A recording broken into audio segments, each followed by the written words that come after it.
This is On the Market afternoon. We got a college basketball scandal. We are going to get into it today. We're going to save the game of college basketball. That's what we're going to do, Jake Valerius. I hope that you feel comfortable because we need some change. And rough time right now. We got potential impermissible benefits for treatment in players from Alabama, from Duke, from Kentucky, from LSU, from Maryland, from Michigan State, from NC State, from North Carolina. I could go on. We got players like Colin Sexton at Bama, Wendell Carter at Duke, Kevin Knox at Kentucky, Miles Bridges at Michigan State, who apparently paid his $40 back, and on and on and on and on and on.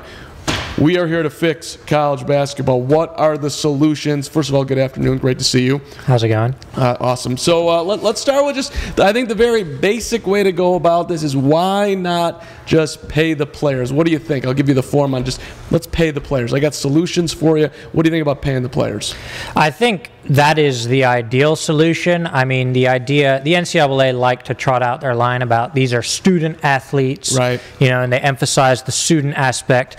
But, when the NCAA was founded many, many years ago, the student athlete occupied a very different position. There are now these big schools, big-time college basketball and football schools that are not run, these guys aren't recruited to be students. Right. They're recruited essentially to be professional athletes. Exactly. All of their time is devoted to sports. The classes they take are a joke. They don't have time to get an education even if they wanted them. And so the idea that these are student athletes is a bit, it's just wrong. I would say that I would defend the universities for just a slight second there and say they could, if they want to have the most crazy day ever, get that education, but it would take a lot of commitment for an 18, 19-year-old. Hey, by the way, just on the chat today, do you care, we're interested, if college players got paid? I'd like to see your comments on that. Do you care?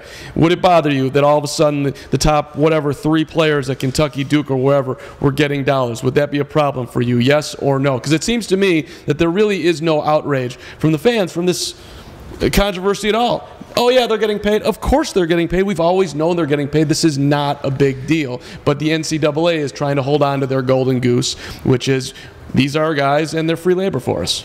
Yeah, absolutely. I mean, I think that was kind of the main reaction. It was like, yeah, we already knew this. We didn't know the fees. We didn't know exactly who was involved, but it wasn't hard to figure out that something was happening. I mean, DeAndre Ayton, if he goes to the NBA next year, which he probably will, probably going to be a lottery pick, he's going to be making 10 times that $100,000 right.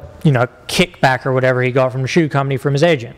That's solution number 2 as far as getting rid of the one and done. We'll get to that in a second. But here's just some numbers for people to digest, right? CBS Turner Sports, do you remember what they paid in 2010 for 14 years of rights? That was $10.8 billion. Okay, I don't know. I mean, I'm not a math major, but $10.8 billion seems like a lot of money to me. CBS and Turner also, if you look in they're selling over $1 billion of ads on TV for these tournaments. So this is an investment that is, in theory, paying off. Exactly, and that's what I'm saying, right? These, the idea that they keep falling back on this, oh no, we're student athletes, amateurism is important, is ridiculous when they're profiting to that degree off of these guys' talents. Right. Okay. So if it's amateurism, right? Why wouldn't they be like a slotted pay scale? Why is John Calipari making $7 million at Kentucky, or Coach K at Duke $5.5 million? Rick Pitino, before he got fired, was making $5 million at Louisville. Bill Self is close to $5 million, 4.8, and on and on and on and on. Tom Izzo 3.5, Bob Huggins is 3.5, and there's all sorts of incentives too where they actually make more than that. The only class of people that have any financial restriction are the athletes. Yeah. The schools can make as much as they can possibly make. The CBS and Turner, they can make as much as they can, but the players can't. Well, I think one of the things that these coaches and their administrators will point to for why they're able to make these absurd amounts of money when the athletes get nothing is that these programs essentially fund the other programs at the school. So if you're, right. On the lacrosse team or the soccer team or the women's basketball team or whatever it is, that's funding you. And there are not just in terms of facilities and equipment and all of this stuff, but in terms of a lot of those kids are on scholarships that are paid for by the football and basketball programs. Right, which is total BS, by the way. This is this big threat that, hey, we can't pay the basketball players because the lacrosse team's going to go away or the softball team's going to go away. No, in most cases they're not. It is in the university's best interest to have those teams to have that whatever exposure it is, it makes the university more appealing. It's all this veiled threat that, oh, we're gonna get rid of women's basketball. No, you're not. No, you're absolutely not. There's not a huge cost there. By the way, you're not a profit institution. You're a nonprofit institution. You will have these sports because it looks good for you and it makes it more attractive for students to come to your school. So I don't believe that at all. I think that's true, but there are, this is another big issue that the NCAA kind of wave around without making any specifics available to anyone. But Title IX is a real problem here. Title IX specifies it prohibits discrimination on the grounds of sex from participation in education programs, meaning that if you paid male athletes, the Big Ten, Big Ten schools, whatever, the major college basketball schools, if you paid male athletes, Title IX, there's some disagreement on how this law is interpreted, but the NCAA sort of vaguely sometimes suggests that if you were to pay these big-name male athletes, you'd have to pay their female counterparts, and as a result, many schools, not all of them, but many schools would potentially go bankrupt, go out of business. Right, and I personally simply just do not believe that they would figure. There's a lot of very smart people around there. They figured out how to do the college football playoff, and all of a sudden they're all making billions of dollars. They figured out how to negotiate the NCAA tournament and get it on 17 different platforms. They could figure out how to. You will still get the same scholarship. Which, by the way, the whole thing, the concept of on the scholarship, we're paying you to come to school.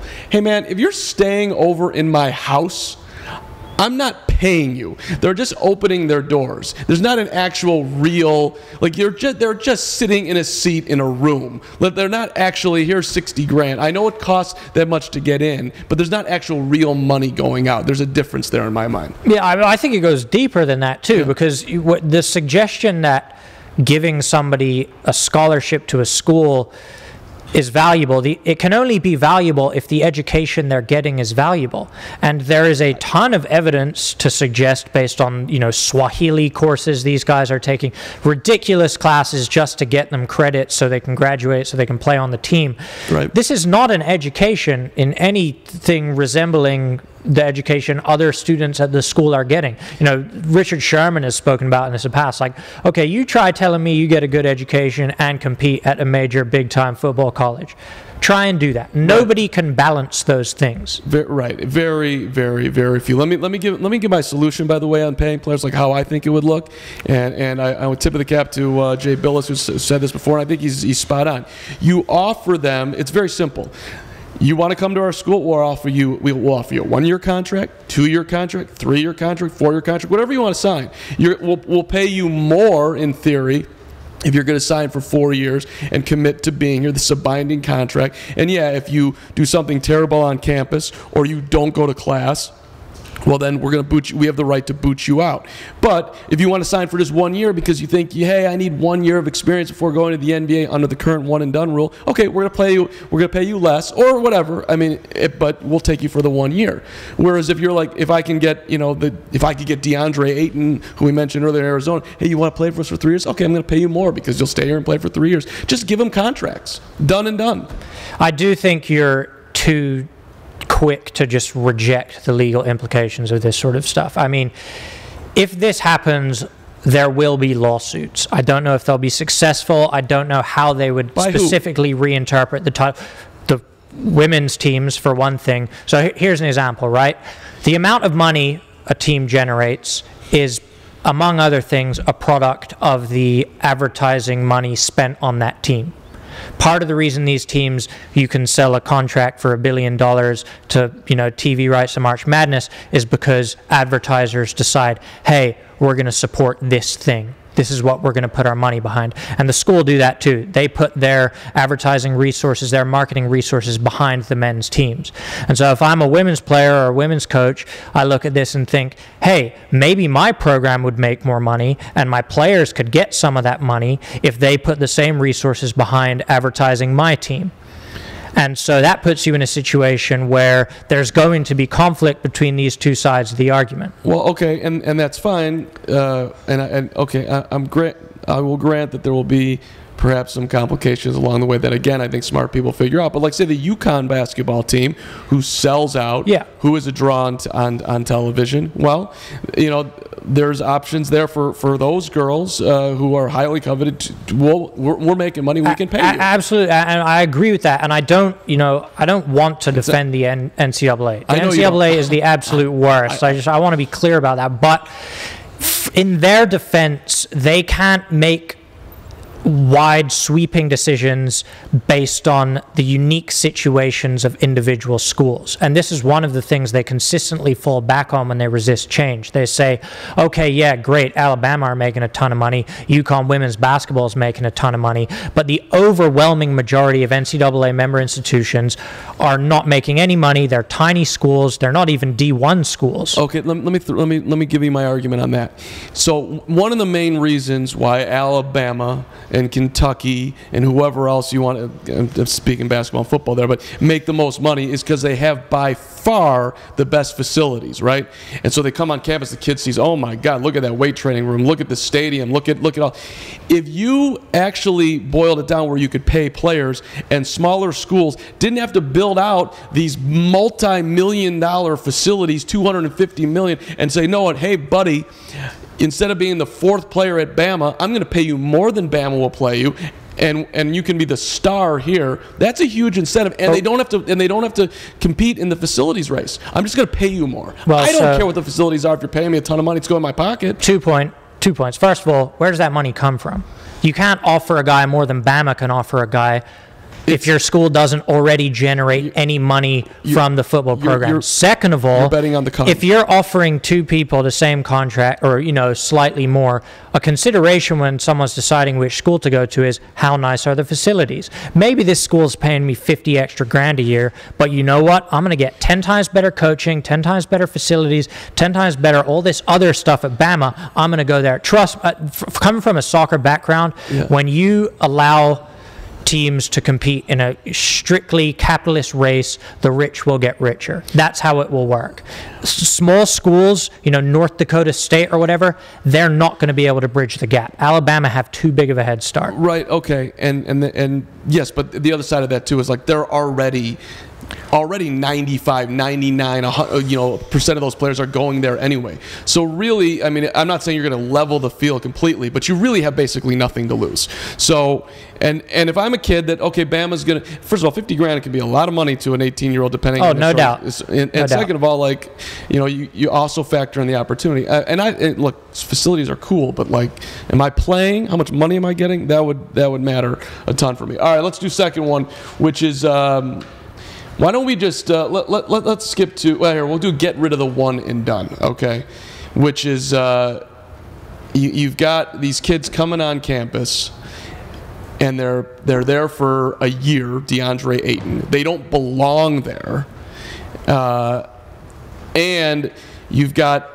It's a huge incentive for the shoe companies and everybody because they know they're going to be in the NBA that much quicker. So the reason why the one and done came in is because David Stern was super pissed when he'd see guys out there like Kwame Brown or Gerald Green who sucked and teams were wasting top overall picks on them because Michael Jordan was an idiot with the Wizards. So they wanted to limit that risk, but it's not. It's just simply not fair. If you're good enough to be drafted, let them get drafted. Well, the other side of the one and done rule that David Stern implemented when he was commissioner is that the NBA Players Association agreed to that. And one of the reasons they agreed to that is because they were concerned that roster spots in the league and therefore salary was going to young guys and veterans were getting pushed out. Right. Because young guys are cheaper and they present more upside. And so, you know, I think players as well many of whom have been through this college system have to take some culpability for that as well. I mean, I do agree with you though, right? Like there's no reason, just because NBA teams suck at evaluating high school talent is not a reason to essentially prevent elite basketball players from making money by being an elite basketball player. Right, and there's tons of stories of guys like, I don't know if you remember Leon Smith, who he had a very rough upbringing, and so he's the 29th pick in the draft by the Spurs, who trade him, and then he just gets kicked around and barely plays 20 games in the league. And other guys like James Lang was a second-round pick, and he had a tragedy, 5 years after barely playing in the league. So these guys, they see the gold and they're not ready. But to my solution on the one and done with those type of guys, look, the fact that there's a rule in there, once you sign with an agent, once you do this, you can't come and play college basketball, is ridiculous. They should be able to, if they want to declare as after high school and then they see where they're picked, well, okay, I'm coming back to school. And maybe at that point, it's like you can't leave again until you're 21 or something like that. Yeah, well, I mean, the other thing is the idea that busts are just going to disappear if you eliminate the one and done, or are going to increase if you eliminate the one and done rule. It doesn't matter how quick, how slow, how many obstacles there are to getting to the NBA, there are going to be a lot of guys who flame out and fail to realize their talent. 1,000%. It doesn't matter if you're 16, 17, 18, or anything else. Some guys are not going to be ready to join the league. I mean, J.R. Smith took him half a career to figure it out. Right. He's one of the most super talented players you can think of. He had to be an absolute moron for, however many years. Suddenly he goes to the Cavs, gets his act together, won a championship, done all this great stuff, and it's like, it doesn't matter what the rules are. Guys are going to screw it up in the NBA. It's going to happen. They're human beings. Not everybody is ready to make that leap. Markelle Fultz, is he lighting it up? Now, granted, he got hurt. Is Buddy Hield lighting it up? I mean, it's just a long list. Yeah. See any Sacramento Kings draft. It's not like having a year in college is making these NBA teams better talent evaluators. And the other side of it is, too, there is more analytics nowadays. There's way more video that you can pour through. So there's just more money. They can afford to send guys around the country to whatever AAU games, high school games. NBA teams can afford to do this now. Right. 100. Right. So, look, the one and done. And Adam Silver, originally, for the record, he wanted to make it to, let's make it 20. You can't come until you're 20 years old, so let's give you 2 years in college. Of course, it's better for the NBA to have them in college as long as possible, but then, you're making college the minor leagues. It's not right to the NCAA. Yeah. Well, and it's not right to the athletes either. Right. All right, here. Let's do another solution. Solution number 3 is pay only the elite players, okay? So you've got 3 guys on a team, you guys get paid, and the rest of the roster, you're all on scholarship and you get to live the dream, but there's each school gets 3 spots. Top 3. So that also would spread things out, because if you only had 3, at least in basketball, okay, I can't get paid at Kentucky, I can't get paid at Kansas, well, now I'm going to end up at, Oklahoma. Yeah, I mean, I think it comes under the same issues, right? Where is this? The money that they're now giving to athletes has to go somewhere. It has to come from somewhere. Are coaches going to be willing to accept a pay cut to subsidize their 3 best players?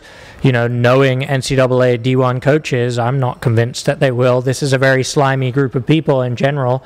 They're going to be very resistant to that. If you're paying the top 3 male basketball players, there's going to probably be some legal wrangling that might require you to play the top 3 female athletes.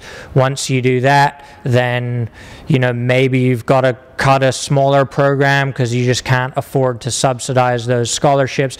I think it's better than nothing. I think, right? I like the impulse that we should pay people for making a school money. That seems like a no-brainer to me. But there is sort of long repercussions that will result from that. And also along those lines of paying the top 3, it's like if your jersey is hanging in the bookstore, and we're selling lots of number 23s, it's got Jake Valerius on the back, greatest player ever, wore 23. I wore 23 right, too, so there you go.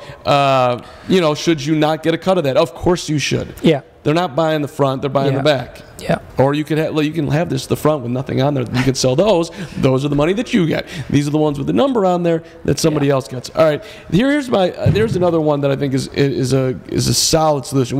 Why don't we just create the Wild West, where we're doing exactly what we're doing now, but we just lift out the underbelly, and here we go. The agents are paying them, the shoe companies are paying them, And the NCAA, they're acting like they're trying to protect student athletes and amateurism.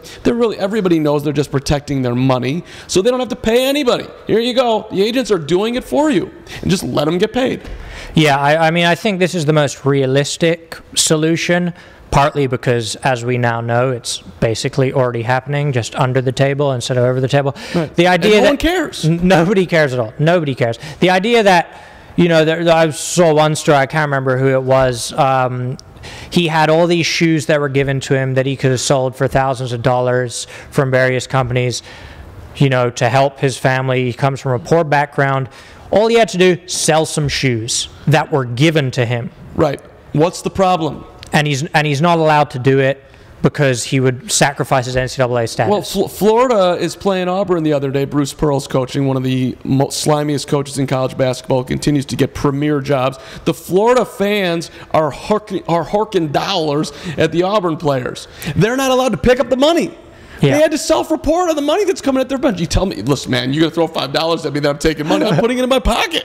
Are you kidding? Yeah, I mean, it's ridiculous. This is like, as you said, the easiest solution. The NCAA don't have to do anything. They abdicate all responsibility. They can cling on to whatever ridiculous idea of amateurism that they're still clinging on to, and the players get paid, and from their perspective, they get the media off their back. People stop bothering them about it. Right. Guys make money. If you're in a video game, you get paid for being in a video game. You get paid for a jersey sale. You can sign an autograph. It just seems so easy to me. Right. And so Mark Emmert, the president of the NCAA, who, when he was talking about the one and done, by the way, called it a travesty to the whole notion of the college athletes.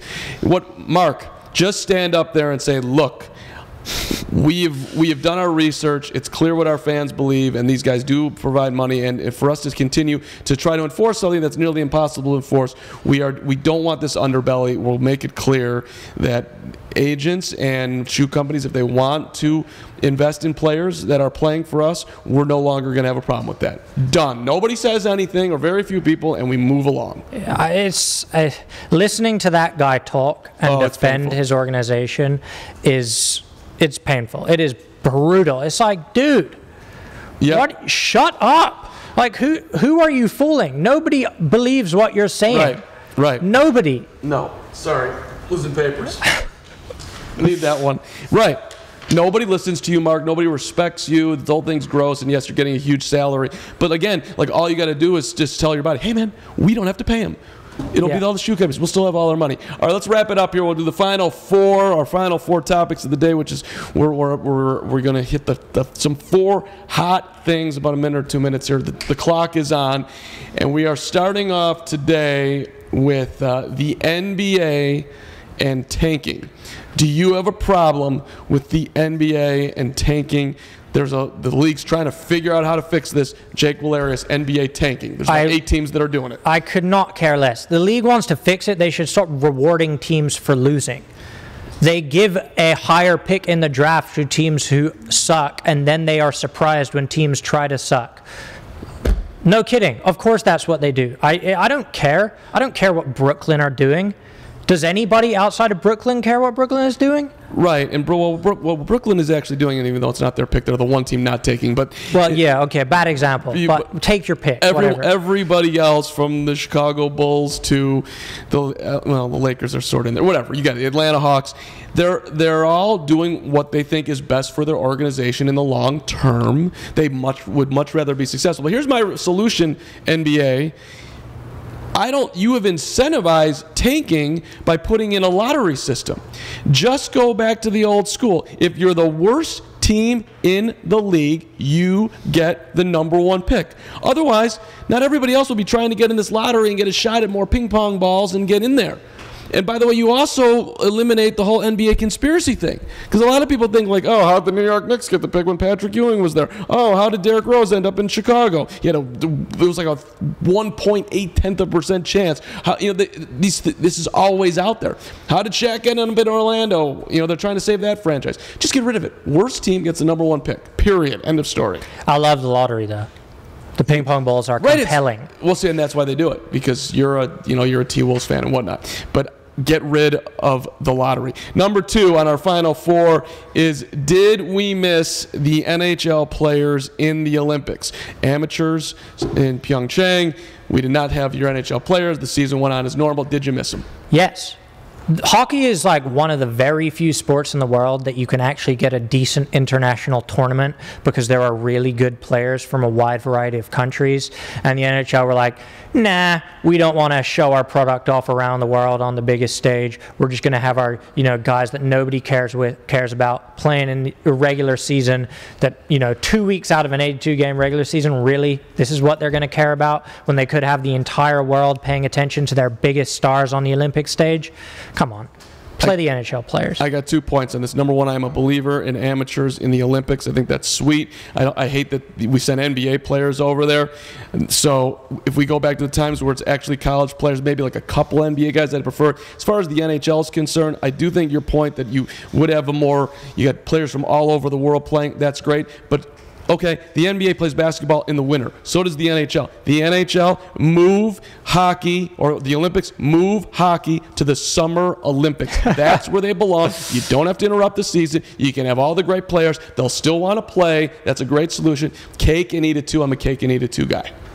That sounds like an expensive facility for a Summer Olympics, but good idea. They'll figure it out. Okay, number 3 on the final 4, LeBron James has now 32,000 points over, 8,000 rebounds, 8,000 assists. Nobody in the history of basketball has ever done that. No one else. You got to go to 27, 7, and 7. No one's ever even done that. 27,000 points, which is 5,000 less, and 1,000 less rebounds, and 1,000 less assists. This is 14 years now that LeBron has been in his prime. But the argument is that, it's kind of like, oh, that's another cool stat. If he doesn't win any more championships, then his legacy is his legacy no matter how many points he puts up. Does this matter to you, the numbers that LeBron is going to continue to compile, and he may go down having the most rebounds, the most assists, and the most points of anyone in history, or close? Yeah, of course we should care about this. I mean, of course there are many facets to evaluating greatness.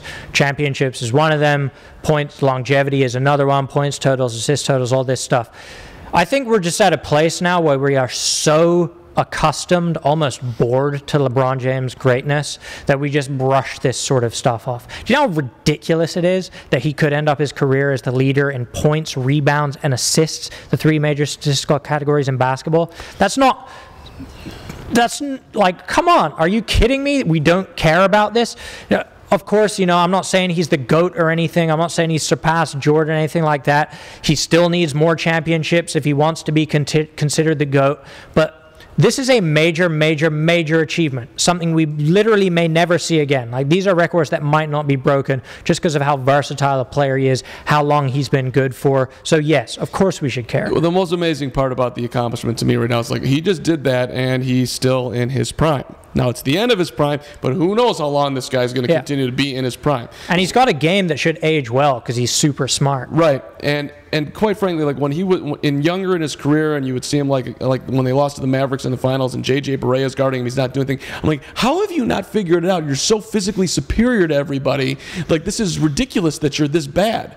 But he just continues to figure it out, and more. He gets more comfortable with himself and pulling up all the stats. So congrats, LeBron, 32,000 points, 8,000 rebounds, 8,000 assists. That is ridiculous. Still in your prime. Last one, we'll do a baseball one. Red Sox or Yankees? Please don't put them on Sunday Night Baseball every week. It makes me sick. But who will be better in 2018? Jake, you get to go first. Well, unlike Brian Cashman, the Yankees GM, I think the Yankees, having gotten Giancarlo Stanton, having reached the LCS last season, are the favorites for that division. No question. I mean, come on. Already, that lineup is one of the best in MLB. They add maybe the best slugger in MLB, National League MVP. They could still maybe even add Manny Machado. The Yankees are favorite. Come on. Still a little home run happy for me, and I'm going for the Boston Red Sox. A little bit, I'll admit, out of sentimentality. Not that I'm a Red Sox fan, but just you got to go against the evil empire. I'll give you some things that I like about Boston. Number 1, I like incentives. David Price can opt out of his contract at the end of this year. This is a guy who's gotten a ton of flack last season for acting like a bozo, and he deserved it. But I think the Price has a huge bounce back year. Chris Sale still struck out 300 guys last year. Wasn't great in the playoffs, but I think you can get another great performance from Sale at the top of the rotation. The Yankees don't have anybody quite on that level. And J.D. Martinez, man, that's a huge addition to that lineup. Boston won 93 games last year. John Farrell did not deserve to get fired. Alex Cora, I'm a little concerned, but I will take the Boston Red Sox. I disagree. Please. Thank you for watching our college basketball on the mark this week. We're here every Wednesday at noon Central Time. The Final Four, the big topic. We thank you so much for watching, commenting, sharing on your social channels. We'll see you next week.